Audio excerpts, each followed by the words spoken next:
Welcome to Beyond the Game on the voice of Nassau Community College, 90.3 WHPC.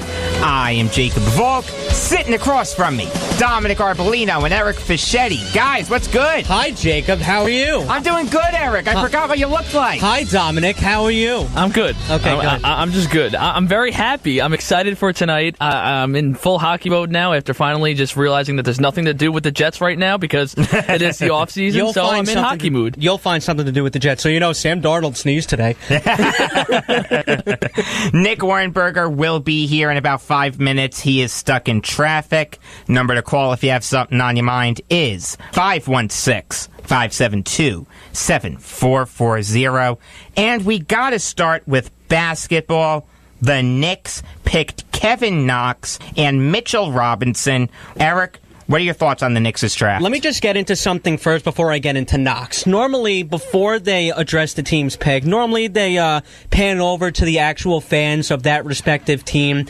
And the crying Knicks fan that was crying when they picked Porzingis was there. I know. Obviously, repping Kristaps Porzingis' jersey now. Now, the thing that I hated most was right after they announced that Kevin Knox was the 9th overall selection. They panned back to the people that were booing, just going like this, that stupid family again. They also were chanting, "We want Michael Porter," which I thought was a little disrespectful. I mean, he is. I understand maybe you didn't get who you wanted, but I feel like you personally really never see that, especially with that in the Barclays Center. There really wasn't that many people. At least with the NFL draft, there's a lot of people. So a lot of the chants you hear, you don't think the superstars or the athletes are going to be able to hear, but I feel like there's a chance that Knox could have heard that, and I hope he uses it to really kill it, because I just think it's just very disrespectful. That was a quick 5 minutes. Nick, how are you, buddy? What do you mean quick? Because I had just said that you were going to be gone for about 5 minutes with traffic, but you got here in 2 minutes, so very good. Really? Yeah, it's 3:02. Guys, I did it! Very good. All right, you're 2 minutes late instead of 5. You're still late. I'm still late, and I'm very upset, and I would like to apologize. Nah, don't worry about it. All right. That's okay. But Could be worse, Eric.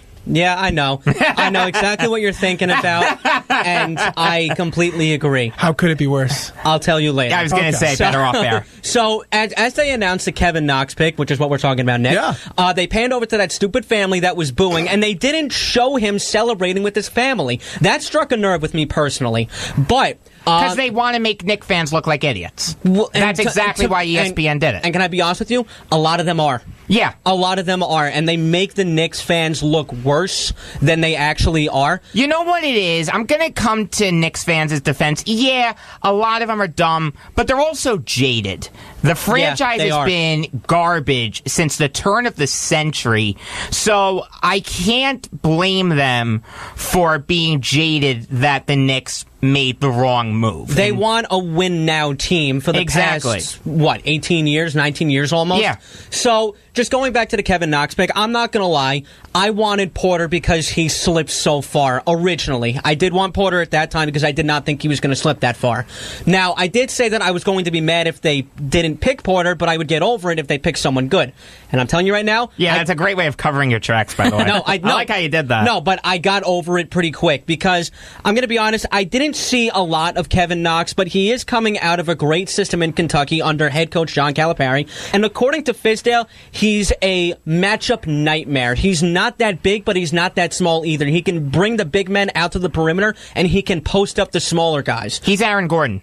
He really is. And you know what? I really agree with you on that part because he can score. And the thing that scares a lot of Knicks fans, again, is that he's young. He's 18, 19 years old? Everybody is coming out of the draft now, especially the NBA, because you have the one-and-dones. You also don't necessarily want an older prospect because their window to be in the prime of their career is smaller. Right, but you want someone on the come-up. Yeah, you do, but honestly, the counter to that is when you have someone that's been in college for a while, like a Grayson Allen type, you see a lot more of them, and you probably don't even see their ceiling yet, That's fair. So I know why some people covet the older prospects as opposed to the more inexperienced prospects. The one thing I'll say about the Knicks draft is it went incredibly well. Kevin Knox was the right pick at 9. It was best player available if you don't count Michael Porter Jr. And Michael Porter Jr. would have been the worst possible pick for the Knicks at 9. Thank you. Thank you. I'm glad you agree with me. I did not think you were going to agree with me. I'm shocked that I am the optimist about this. Like, I saw that pick, and I my face lit up for some reason. I was excited. There are finally adults in the room, people, running the Knicks the right way. They're forward-thinking. They're thinking about the future. They're not scared to take a chance, but at the same time... It's not even a chance. It's really a very not, safe because pick. I love Knox. He's young, so you know he's not going to be great right off the bat. I had a top 10 grade on Knox for a reason. It was the perfect pick for the Knicks. But the coolest part about it is they're not going to be great next year, so he's going to get playing time, a lot of playing time, so he's going to progress. You could say the same thing about Ntilikina, though. No, you're right, but... Fizdale came out and said that he wants to start Knox and Ntilikina. Good. That's the right thing. He's already better than Hornacek. I love it. Also, the reason why I think also Porter could have been a bad pick for the Knicks if he was taken, because one, you don't know what you're getting for him, obviously. He fell for a reason. Knick fans are jaded. They would find a reason to hate any pick. Yeah. And with Porter, it's the huge red flag. Yeah. The back and the hip. There's a reason he fell to 14. And that's the ones they wanted. I mean, at least at the Barclays Center, which to me, again... The guy is built like an 80-year-old man. Yes, I'd have taken the chance on him if I was the Nets, but I don't blame the 13 other teams for passing on him. And he also, just going back to Kevin Knox really quick, he heard the chance. He said that when he was being interviewed on ESPN. He said, yeah, I heard them screaming that they wanted Porter, but you got Kevin Knox. But I'm telling you right now, you're not going to be disappointed. I'm going to use that as motivation. I love that. Yeah. To be honest, it reminded me of Josh Rosen. Wow, that's good. I like that. It really did. That's good. I like that. No, I like that a lot. Very good, Eric. I mean, I love this pick for the Knicks.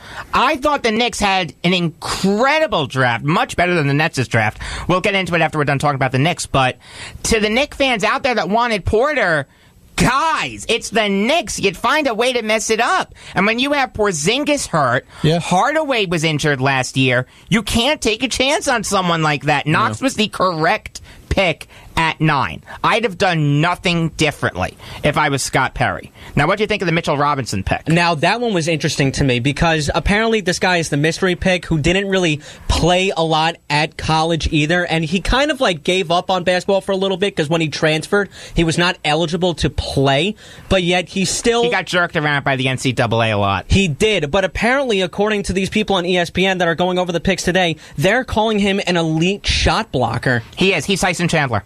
Really? Yeah. Wow. Okay, so that just got me even more excited. Thank you know. for that. But they're comparing him to, especially Woj. He's comparing him to at least 2 or 3 years down the line. He can be on the same level as Ayton and Bamba. Can we talk about Wojnarowski for thank you a minute on Twitter? Yeah, that was kind of funny. Not gonna lie. Here's what I'm gonna say. He found a good way to skirt the rule. Very funny. I like how he did it, but I hate the fact that he spoiled the pick 2 minutes before it's going to happen. To me, that was making the draft all about him. It was selfish. It was classless. And I lost a lot of respect for you, Woj. I really did. It was classless. I think, here's the thing. I think it's funny, first of all. I thought it was annoying at first because I kept seeing and then I turned my Twitter off and then he kept on doing it. I just wanted to see what word he was going to use next. No, it was funny. It was very funny. It was an interesting subplot. But it made the draft all about him. Does he get anything out of it? Is anybody going, wow, he found out 3 minutes before the pick that pick was coming in? Does that do anything for any of you guys? It boosts his cred. I mean, it boosts his cred around the league. That's all he cares about. He's selfish. For me personally, it makes more sense if you're like telling me, oh, a trade's about to happen, and then the trade happens. Yeah, that I don't have a problem with. But spoiling the picks 3 minutes before it happens, yeah, it's weird. That's a bunch of nonsense. I don't think that. I think that's more annoying than anything. But the way he did it was very funny. I would be aggravated if Schefter did it for the NFL draft. I'll admit. Yeah, Schefter's a classy guy. Yeah, he doesn't do that. He's very classy. He could spoil the entire draft if he wanted to on Wednesday, but he doesn't. He's classy. Right. That was a classless move by you, Woj. I lost a lot of respect for you. And didn't it feel so much better during the pick for Sam Darnold when they just announced it and you didn't know it was coming, right? Yeah, exactly. Even though you were screaming at the TV. Oh, believe me, I was. So, Mitchell Robinson, going back to him. No, yeah, so basically, as I was trying to say before, apparently they're viewing him as an elite shot blocker, and they're comparing him to Bamba and Ayton a couple of years down the line, which I think is perfect, because the Knicks' window to win is not now. They can afford to wait a little bit longer. I wouldn't compare... I'm sorry for cutting up. No, it's okay. I wouldn't compare them to Ayton and Bamba. I'm really high on them both. Mitchell Robinson is in that second tier with guys like Robert Williams and maybe Wendell Carter if things go wrong for him. I would not compare him to guys like Ayton and Bamba. Those guys have really high ceilings. But I like them both, but go ahead. I guess what they're trying to say is that because he's such a mystery player that maybe if he played, he could have been in the lottery, I guess is what they were trying to say. Listen, I had him going 15. I'm really high on this guy. The Knicks had a fantastic draft. They filled their two biggest needs. I couldn't be happier if I was a Knicks fan. No, I'm honestly very satisfied, and I'm gonna be honest with you. I really truly have faith in Scott Perry and Fizdale right now. Fizdale, I think he can develop players. He already came out and said that he wants to start Knox and Ntilikina next year. What more can you want right now? Definitely. And especially if Porzingis isn't going to play this year, maybe we might not see him until Christmas or March. I don't even know. Even then, that's a really big window right there. But he might he might not. 3 months. Yeah, but he might not play next year, and that's fine because they're not going to win next year. I feel like that's the key for all the Knicks fans out there too. Is I feel like they are just so desperate to just wanting to win, where they have to realize right now the team that they have and the situation there is not a win now. They're far from it.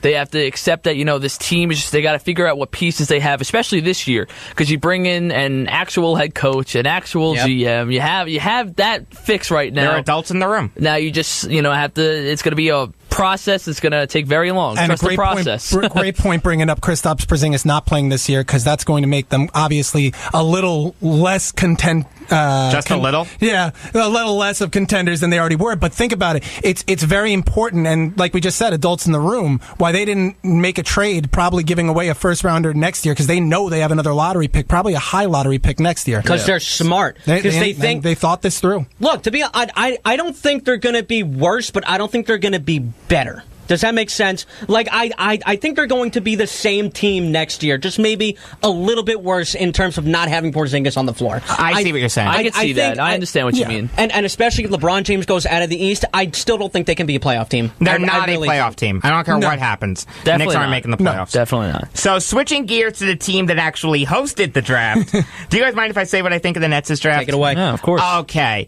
To me, it was a little confusing. I know what Marks is doing. He's saying to the fans, we're not looking to be competitive this year. We're looking to be competitive next year.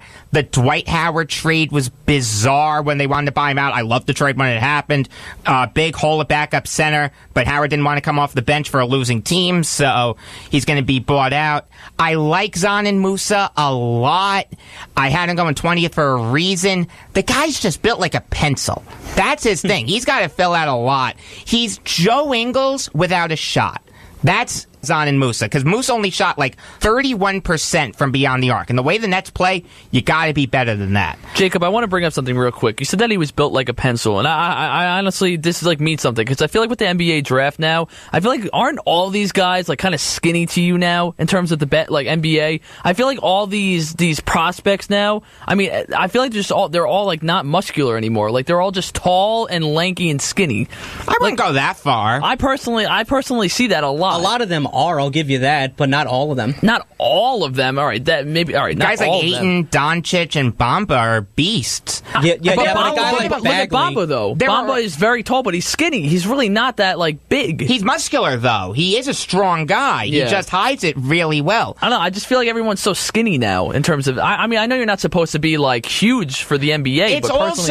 It's also the fact that the game is switching from less of a low post game. Yeah. You don't need to be that muscular big guy bodying guys, below the basket. You can afford to be lanky and built like a pencil. Yeah. So the thing I'll say about Musa is he's 19 years old. He's got to add like 20 pounds of muscle. That's going to be really hard. But the guy has a competitive fire that I like a lot. Hey, listen, there were people saying that they didn't know anything about the guy, but they're evaluating it. No, I watched a lot of film on this. Let me tell you, I took online classes last semester. It gave me the ability to watch a lot of film on these guys, NFL and NBA, and I like Zan and Musa a lot. Rodions Kurucs is someone who, and by the way, I hope I'm pronouncing these names correctly. These damn European names. You got to earn the right. Exactly. It just goes back to that. There you go. Giannis. No one knew how to pronounce Giannis' name. Now we do. Rodions Kurucs is someone that the Nets had coveted for a long time, even going back to last year. And Sean Marks, I'm sure, was doing backflips when he slipped to 40.